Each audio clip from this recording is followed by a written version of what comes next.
Nous l'avons entendu ce matin et je me situe bien sûr dans la continuité du très beau panorama d'abord de Catherine Vincent qui nous a permis de mieux comprendre dans quel esprit se trouve l'Occident au moment des croisades. Et puis bien sûr la conférence qui vient de nous être donnée d'Aza Haikal Hamoudi sur le regard que les Arabes portent sur les croisades plus généralement que sur la rencontre de Saint François avec le sultan, car elle nous a parlé de ce qui était avant, de ce qui est après, c'est-à-dire le contexte historique dans lequel se fait cette rencontre, et cela nous éclaire bien sur ce que je vais vous présenter maintenant et qui va être un regard plus focalisé sur les sources occidentales, avec l'idée qu'il nous faut faire d'abord abstraction de toute relecture idéologique de cette rencontre, et qui ont été faites bien sûr a posteriori, et qui ont eu pour objet de faire de Saint François le héros d'une conception prédéterminée de la sainteté par le martyr. Donc c'est là un peu l'objet de ma conférence, d'essayer, mais je ne sais pas si vous pourrez lire parce que vous êtes tous très loin, il faudrait vous rapprocher les tableaux que j'ai préparés, mais de toutes les façons, je les exposerai. Alors évidemment, je vais redescendre d'un cran par rapport aux conférences brillantissimes que nous avons entendues ce matin et puis aussi aux interventions de la salle qui ont été très riches et éclairantes.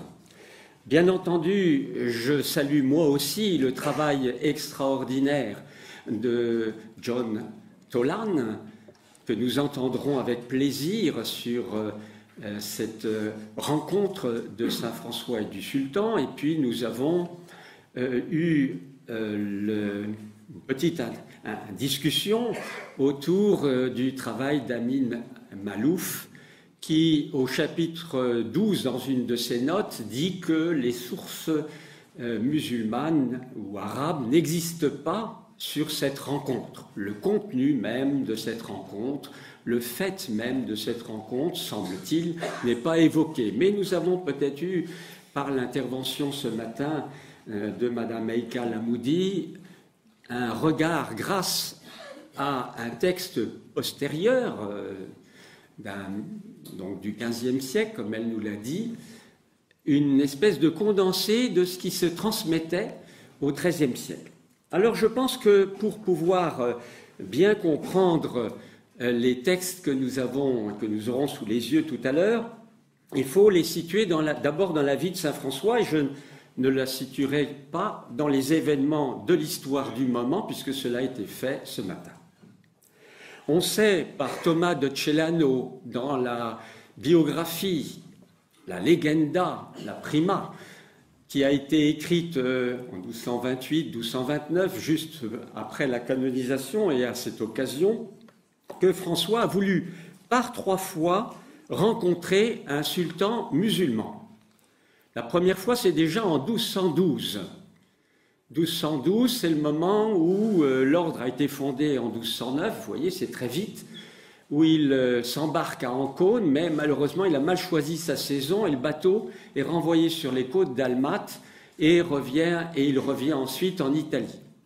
Il faut savoir qu'en 1212, ce que nous dit Thomas Celano, c'est qu'il veut rencontrer le sultan de Syrie. Or, nous savons que le sultan de Syrie, à ce moment-là, a signé une trêve parce qu'en 1204, quand il y a eu la 4e croisade, il y a eu de tels massacres à Constantinople que Al-Adil a eu peur. Et à partir de 1216, non, je me trompe, à partir de 1206, c'est bien ça, il signe d'abord une première trêve qui sera prolongée ensuite, de 6 ans, qui sera prolongée ensuite par une seconde trêve de 5 ans, donc jusqu'en 1217. Alors, quand Saint François veut partir en 1212, eh bien, il ne va pas au-devant de la mort, puisque il semblerait, maintenant peut-être que vous avez d'autres regards là-dessus, que les choses se soient calmées dans les relations entre les Francs et les musulmans. Deuxième tentative, c'est lorsqu'il va à Saint-Jacques de Compostelle. En 1214, il atteint Saint-Jacques de Compostelle et son intention, c'est de partir rencontrer le Miramolin du Maroc. Or, nous dit Thomas de Celano, il tombe malade, donc Dieu lui réserve autre chose, et dès qu'il est remis, il repart sur l'Italie pour peut-être assister au concile de Latran IV de 1215. Là aussi, il faut se replacer dans la mentalité de l'époque. Bien sûr, on nous a montré une carte de la Reconquête jusqu'à la bataille de Las Navas de Tolosa en 1212, mais dans le sud de l'Espagne et puis dans l'Afrique du Nord, il y a une bonne relation entre les dhimmis et les musulmans, entre les marchands et puis les soldats, car il y avait aussi des soldats chrétiens qui étaient là au service des armées du sultan, comme il y aura des troupes musulmanes arabes qui seront au service de Frédéric II. Donc vous voyez, il ne faudrait pas couper trop au couteau les relations entre ces divers univers. Et donc la volonté de saint François, c'est de parler au sultan. De lui parler de quoi? Du Christ, d'après ce que nous disent les sources. Prêcher la foi chrétienne et la pénitence aux Sarrasins, dit Thomas de Celano. Voilà donc ce qu'il faut avoir en tête avant cette troisième rencontre de 1219. Le contexte de la venue de François nous a été fort bien évoqué ce matin, et il y a eu un siège très long devant Damiette. C'est-à-dire que les armées se sont finalement regardées en chien de faïence, si je puis dire.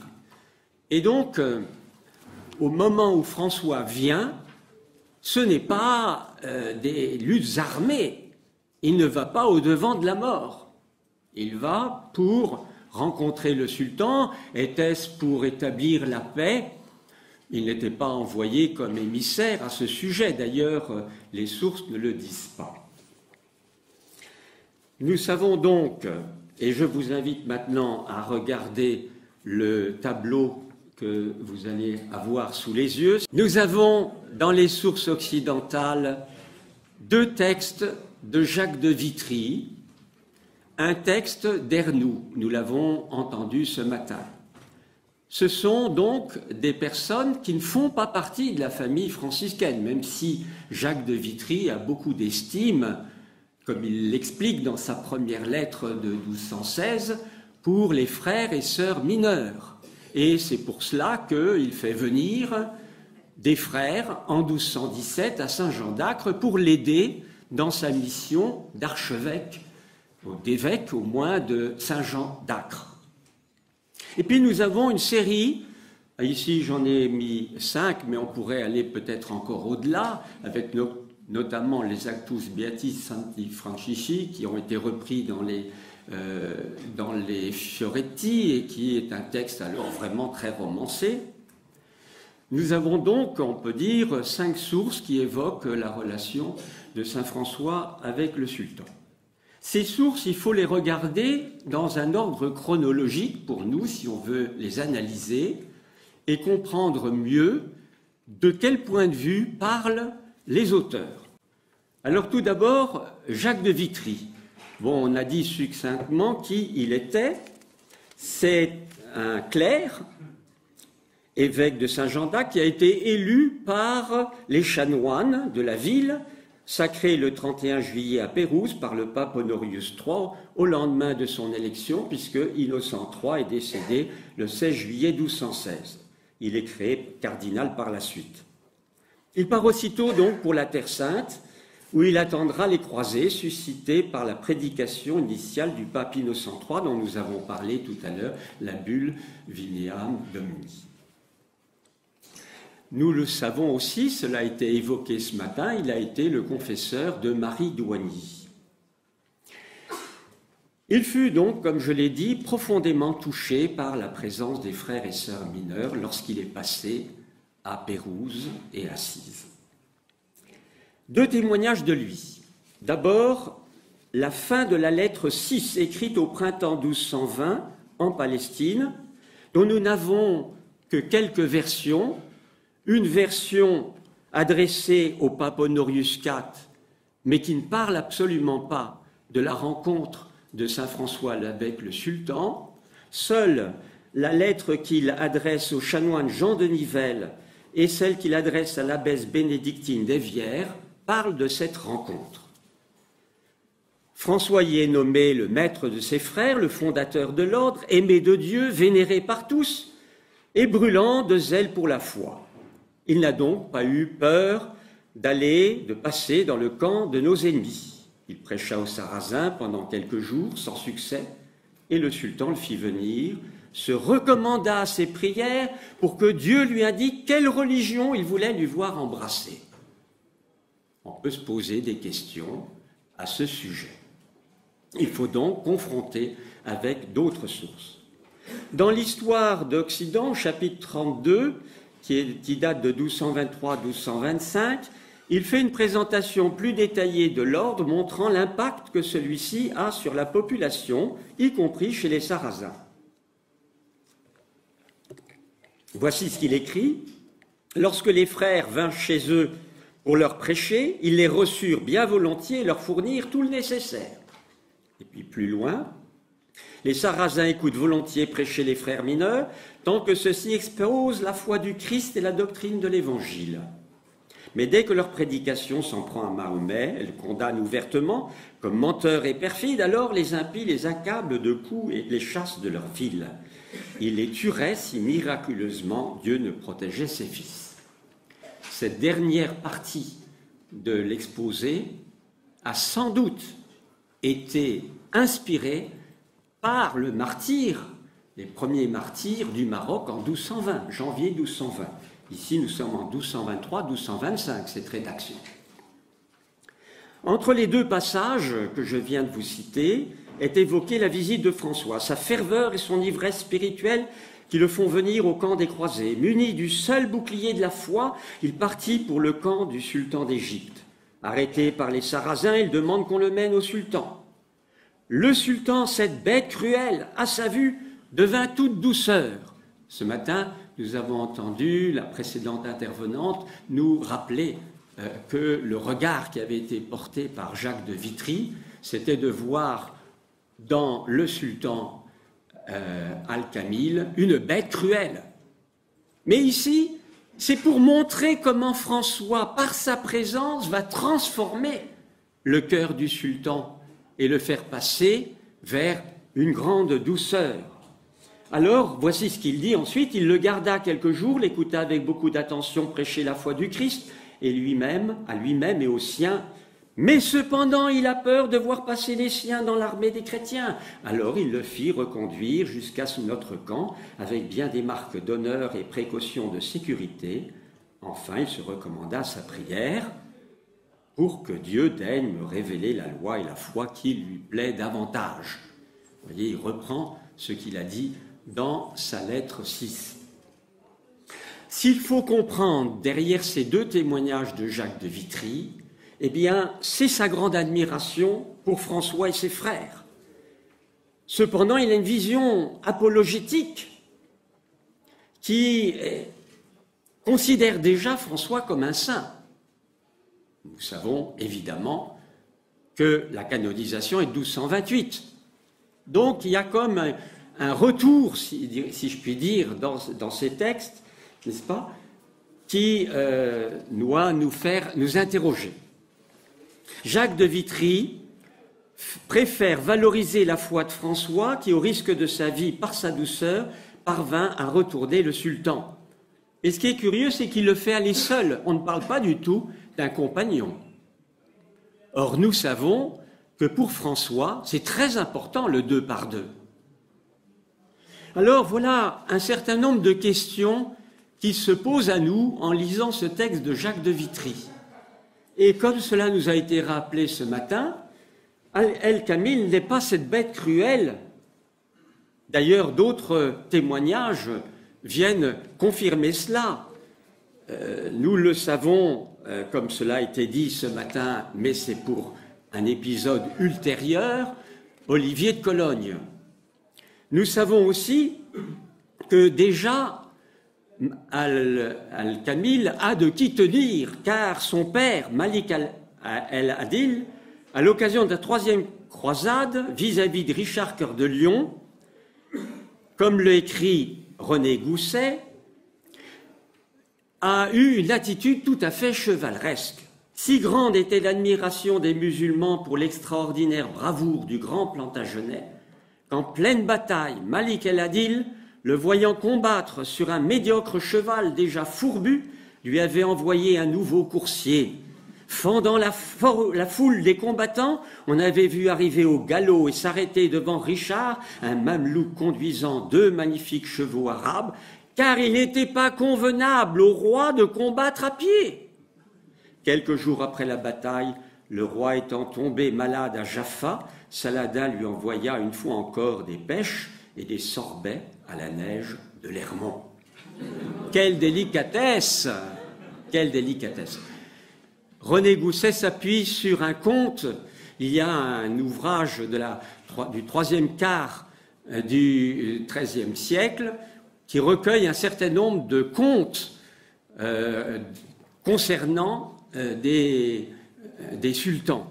J'y ferai allusion à propos d'un autre conte qui vient confirmer le témoignage, ou plus exactement, oui, qui vient confirmer le témoignage d'Ernoux. Alors, il faut donc se rappeler aussi que El-Adil est le frère de Saladin et que celui-ci a eu toujours à cœur de laisser aux chrétiens la liberté de pouvoir atteindre la ville sainte en pèlerinage avec toutes les garanties. Et on dit qu'il a accueilli avec une magnifique courtoisie ses adversaires de la veille, évêques, barons, chevaliers, qui venaient, avant de réembarquer, accomplir leurs vœux au Saint-Sépulcre. Je m'appuie évidemment sur ce que dit René Gousset dans l'histoire des croisades. Alors il convient bien sûr de se rappeler, comme cela nous a été évoqué ce matin, que l'on est en présence des Ayyoubides kurdes, qui sont des souverains habités par une grande générosité, une humanité profonde, une piété musulmane dépourvue de fanatisme. Leur libéralisme, leur courtoisie ont fait l'émerveillement des chroniqueurs francs, cela nous a été évoqué ce matin. Donc il n'est pas étonnant que Al-Malik el-Kamil ait eu une attitude semblable lorsque François vint le trouver. Donc, je voudrais vous dire maintenant qu'il y a chez Jacques de Vitry, à mes yeux, finalement, quelque peu, une apologétique qui fait qu'il a tendance à en rajouter pour pouvoir mieux magnifier son héros. Autre source, et cette fois-ci d'un laïc, on l'a évoqué aussi ce matin, celle d'Ernoux. Ernoux est le continuateur de Guillaume de Tyr dans l'Historia Rerum Transmarinarum, qui s'arrête en 1183. Et cet ensemble de textes a été repris et traduit en vieux français par Bernard le Trésorier de Corbie en 1229-1231. Donc,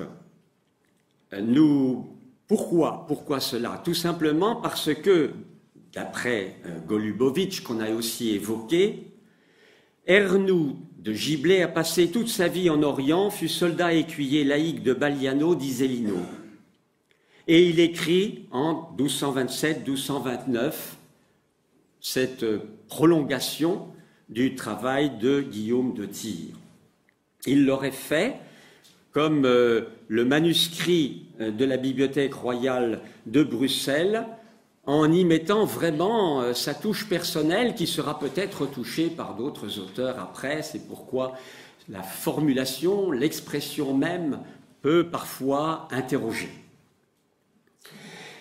Ce qu'il faut retenir, c'est que, en tant qu'écuyer et soldat, il était présent, lui, sur le champ de bataille. Et je ne suis pas sûr, comme ça a été dit tout à l'heure, qu'il en fut de même de la part de Jacques de Vitry, qui devait certainement aussi avoir affaire dans son propre diocèse. Et on a aussi fait allusion à cela, la diversité des chrétiens, avec certains qui étaient vraiment en marge de l'Église. On a parlé des Jacobites, etc. Il en parle, lui, dans ses lettres, comme étant un souci et comme étant quelque chose qu'il faut faire pour les amener à la vraie foi. Alors, ce qui est frappant dans le récit d'Ernoult, que je voudrais vous lire partiellement, c'est qu'il connaissait bien les faits et les personnes dont il a parlé et qu'il le fait avec simplicité et émotion. Il est habité par une certaine candeur, sincérité, qui milite pour l'authenticité des faits qu'il rapporte, comme le dit Golubovitch. Je vous lis quelques passages de ce que dit Ernoult, en m'appuyant sur la traduction française mise en forme par Anne-Françoise Lurquin, qui a travaillé à l'IRHT dans la section du français ancien. Or, je vous parlerai de deux clercs qui étaient à l'armée à Damiette. Ils vinrent dire au cardinal qu'ils voulaient aller prêcher au sultan et qu'ils ne voulaient pas y aller sans son autorisation. Petit commentaire, il faut savoir que depuis la première croisade, les papes ayant peur de voir des conflits entre les chefs militaires pour exercer, la direction suprême, avaient décidé que ce serait un légat qui serait le chef de la croisade. Et on a fait allusion tout à l'heure au légat espagnol Pélage, très intransigeant, qui mettait donc en sourdine le rôle de Jean de Brienne. Le cardinal leur dit qu'il n'irait ni avec son autorisation, ni sur son ordre, car il ne voulait pas leur donner l'autorisation d'aller en un lieu où ils seraient tués, car ils savaient bien que s'ils y allaient, ils n'en reviendraient pas. S'ils y allaient, lui répondirent-ils, ce ne serait pas un péché de sa part, car il ne les enverrait pas, mais accepterait seulement qu'ils y allassent. Et beaucoup de personnes l'en priaient. Quand le cardinal vit qu'ils avaient une telle volonté de partir, il leur dit « Messire, je ne connais ni votre cœur ni vos pensées, et ne sais si elles sont bonnes ou mauvaises, mais si vous y allez, veillez à garder toujours votre cœur et vos pensées en Dieu. » Ils dirent qu'ils ne voulaient y aller que par souci du bien et non par profit. Alors le cardinal dit qu'il pouvait bien y aller s'il le voulait, mais qu'il ne leur donnerait pas son autorisation. Eh bien, c'est ce que fait François et son compagnon. Je dis François alors qu'ici on parle de deux clercs. Il se trouve que dans un conte, nous avons un texte parallèle qui dit ceci. Quand fut apportée et lue à Saladin la loi des Sarrasins sur laquelle il devait jurer, comme c'était l'usage de tout sultan, il commença par jurer d'obéir à la loi qui plairait le plus à Dieu. Aussi, les deux frères chrétiens se rendirent un jour auprès de lui et lui dirent « Nous sommes venus pour sauver ton âme. Fais venir tes sages et nous te prouverons que votre loi ne mène à la damnation. » Les sages Sarrasins vinrent et après une longue dispute, ils dirent finalement au Saladin qu'il était tenu de mettre à mort les moines, car il était écrit dans leur loi que devaient être tués qui argumenterait contre elle.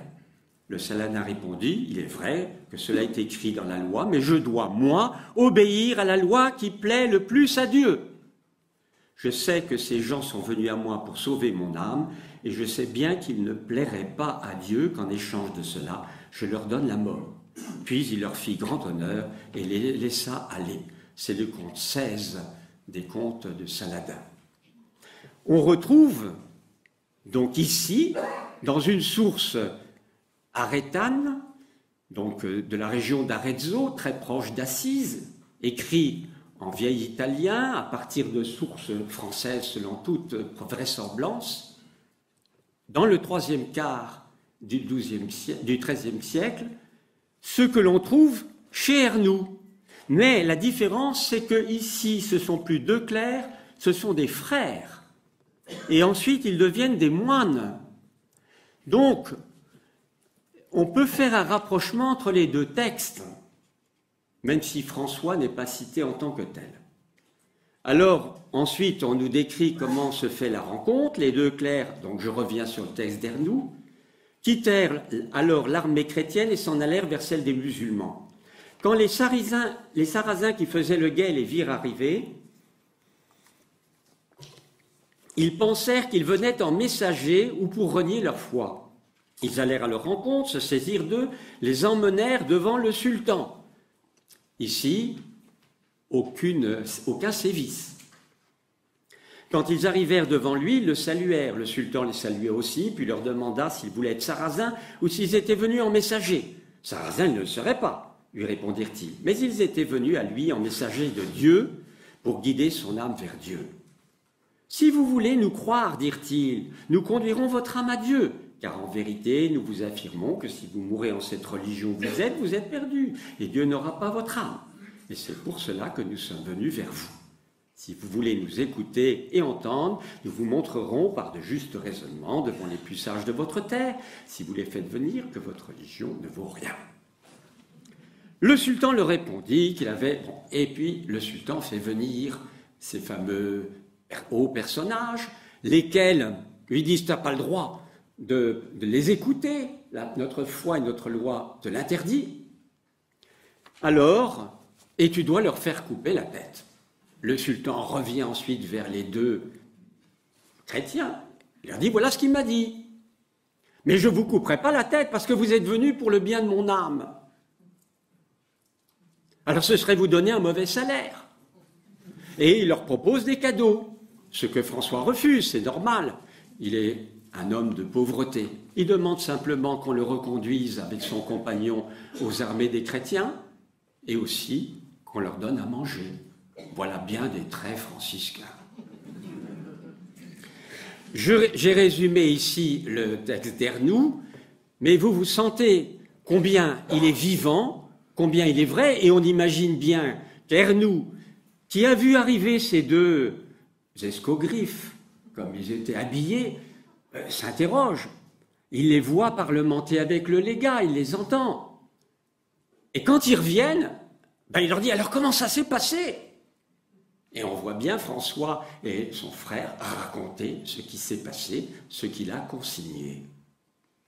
Alors voilà pourquoi je considère, moi pour ma part, cette source comme étant extrêmement intéressante.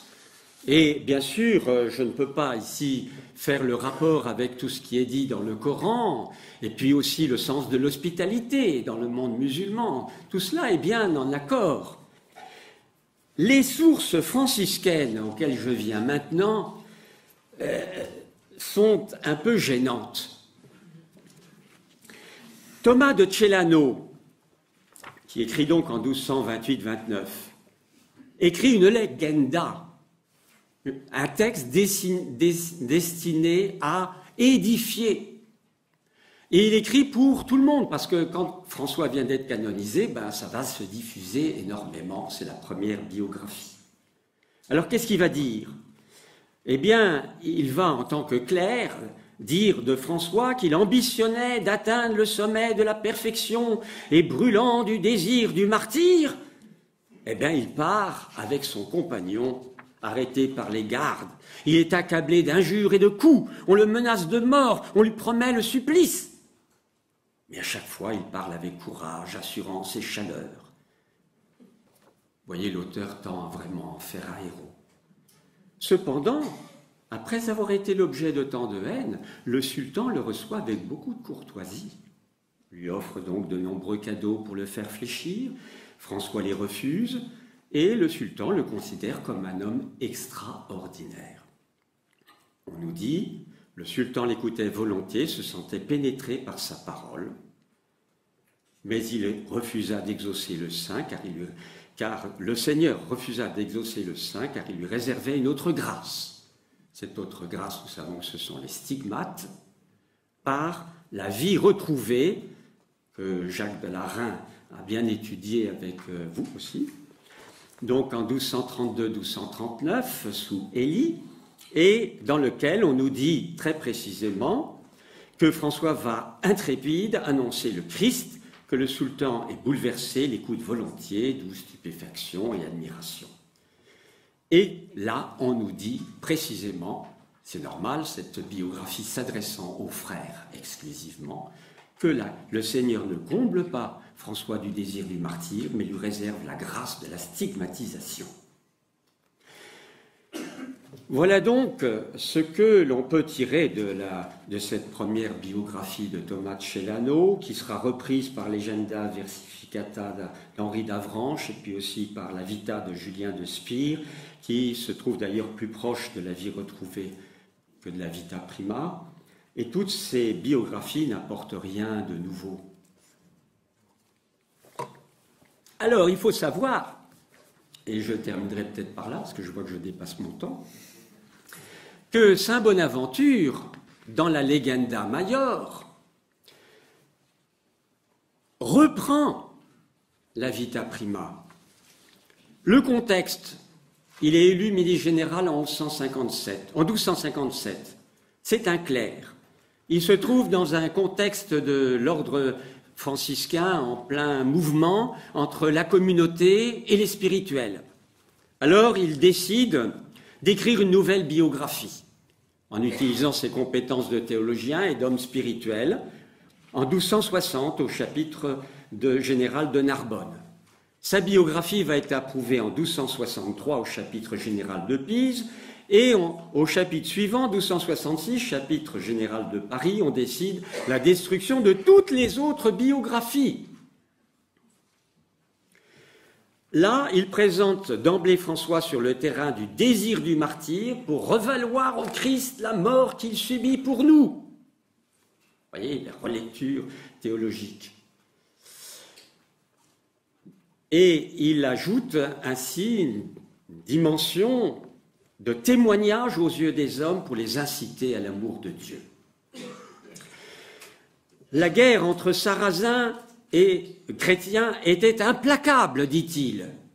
Alors, je vous ai rappelé, et ce matin ça a été rappelé aussi, que pendant 16 mois, il y a les deux armées qui sont face à face devant Damiette. Donc à ce moment-là, la guerre est, je dirais, en sourdine. Et alors, Bonaventure dit, on ne pouvait passer de l'une à l'autre sans risquer sa vie. Et puis alors, il commence par présenter un édit cruel du sultan, le besan d'or à quiconque apporterait la tête d'un chrétien. Et puis, il accentue le désir du martyr de François dans l'espoir d'obtenir sans tarder ce qu'il désirait. Loin de craindre la mort, il se sentait attiré par elle. Oh là là! Jusqu'où on va comme ça?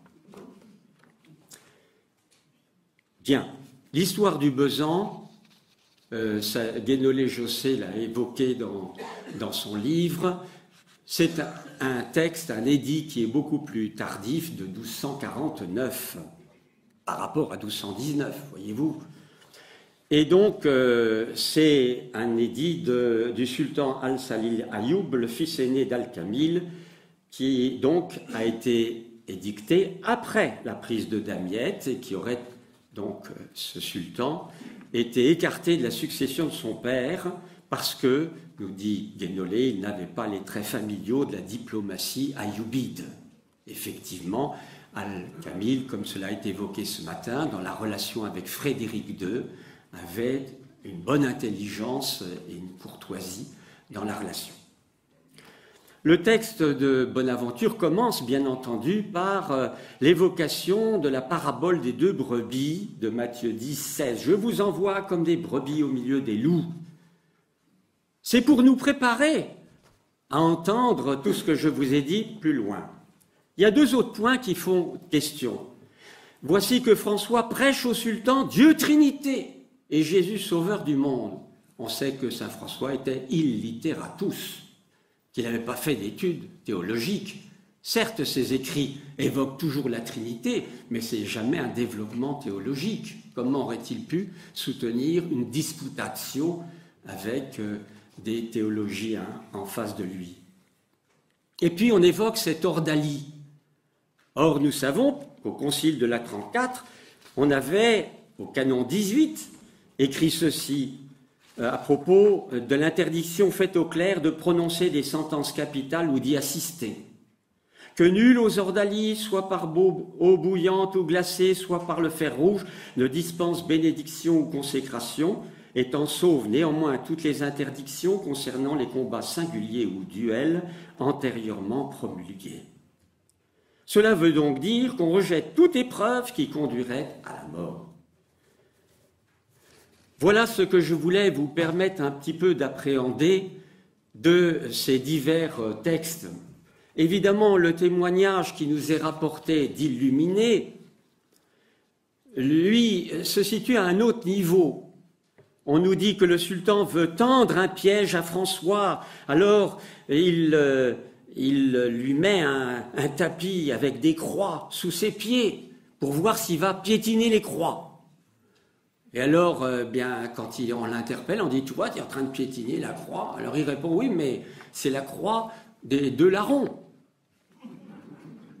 Eh bien, cet élément-là, on le retrouve aussi dans les Conti, dans un des textes des Saladins.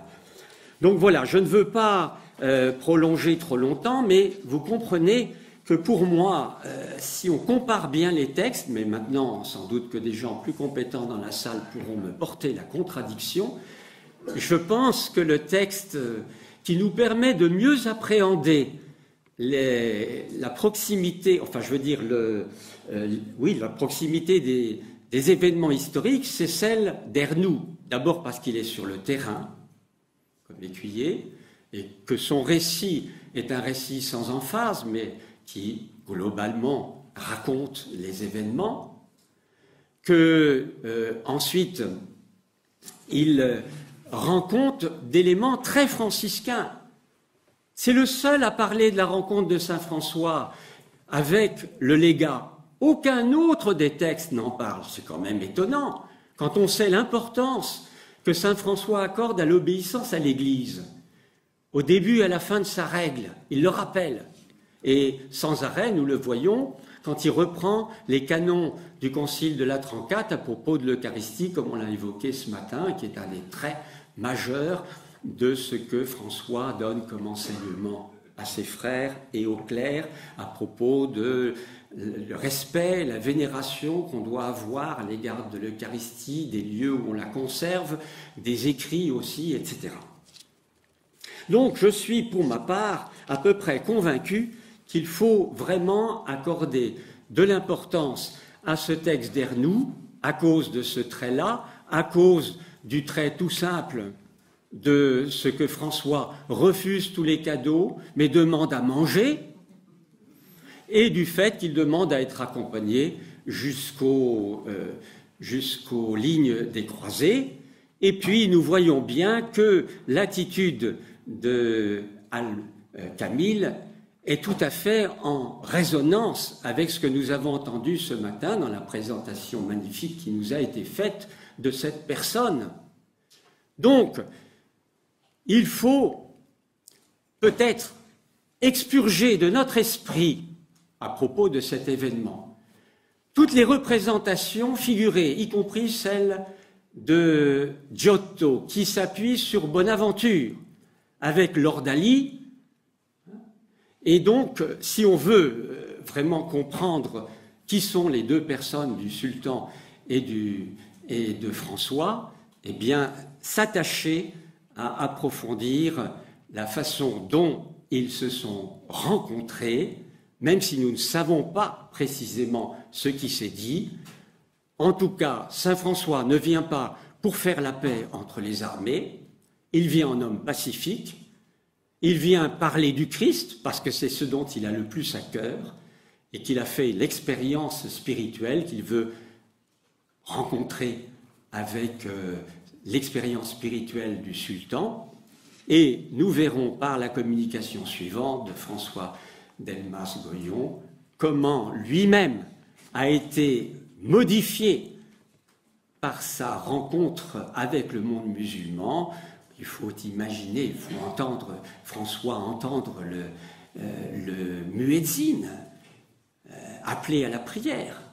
Et je pense que François parlera de la lettre au chef des peuples à ce sujet. Nous avons entendu aussi la prière sur les noms de Dieu, et puis il nous parlera très certainement, et d'autres aussi, des modifications faites à la règle pour la rencontre des musulmans et autres infidèles. Je vous remercie.